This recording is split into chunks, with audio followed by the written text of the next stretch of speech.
Hi guys, and welcome back to Ray's Rails. Today we have another fun unboxing.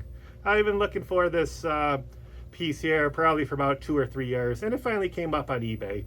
And I gave the guy a best offer and he accepted it, so I was really happy with it. The mailman brought it a couple days ago, so I think I'm ready to unbox it.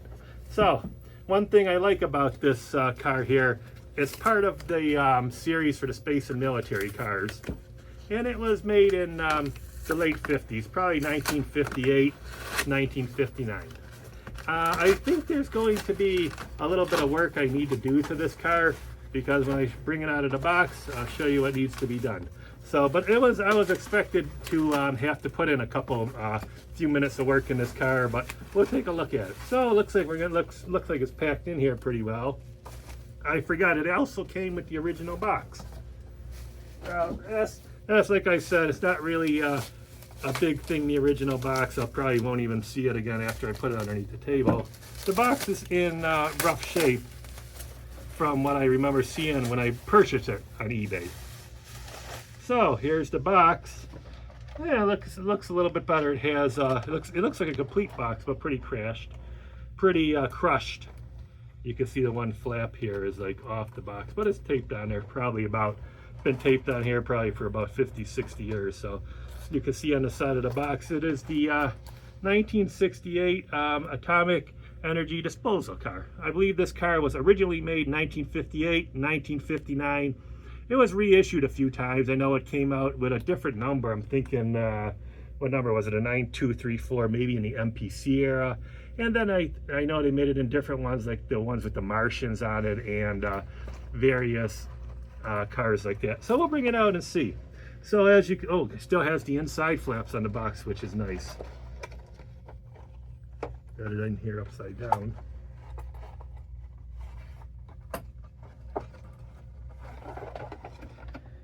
All right, so there it is. The one thing that I said it might need a little work is because the light bulbs under the containers, the gentleman said I need to replace. So hopefully they don't need to be replaced. They just need to be rewired maybe, or maybe there's condensation on them that need to be cleaned up. But you can see these are actually the containers, the original ones, because the original ones were black plastic or black on the inside, I believe, and then they painted the outside of them. And you could see what I liked about this car is there's only these little handles on the top of the containers are very fragile, and this one had all of them except one. So that's not bad for the price I paid. I'm gonna have to take a look and see actually how to pull out these plastic pieces. There was one thing. There's another gentleman on YouTube, I believe his name is Iron Spike. I give him a shout out because I watched a few of his videos. He's probably got about 3 videos on this car. So if I need help finding these bulbs, I believe it's a very unique flashing bulb, because once you put this car on the track and it warms up, there's a bulb inside here that slowly flashes, and it's not actually on a sensor, it's actually a bulb that's made to flash.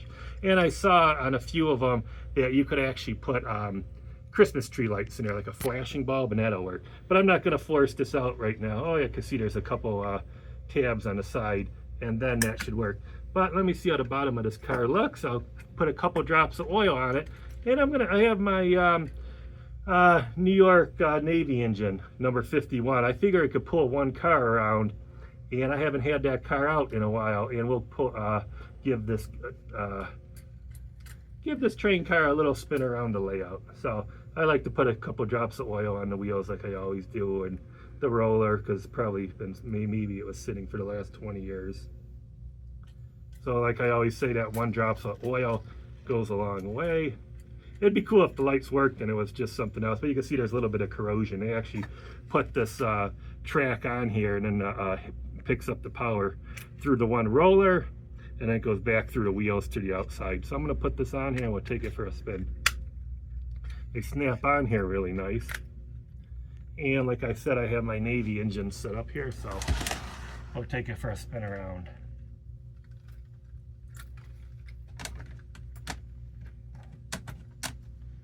I think that's really a great looking car. There's a little bit closer look at it. And I'll give that track some power and we'll send it around.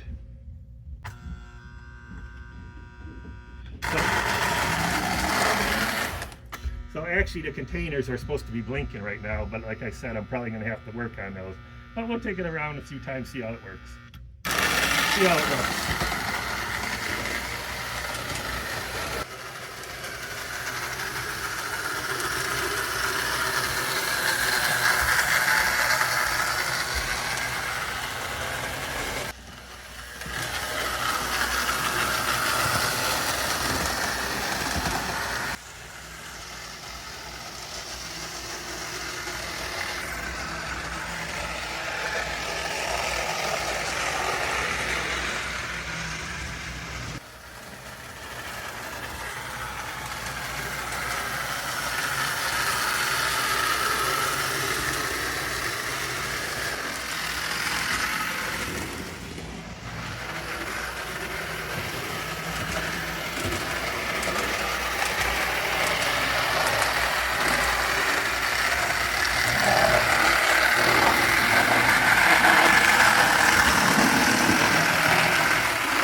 So we have some more good news, and I always like to get more than what I paid for. So after running the atomic energy car a few times around the layout and letting it warm up, the lights are actually working.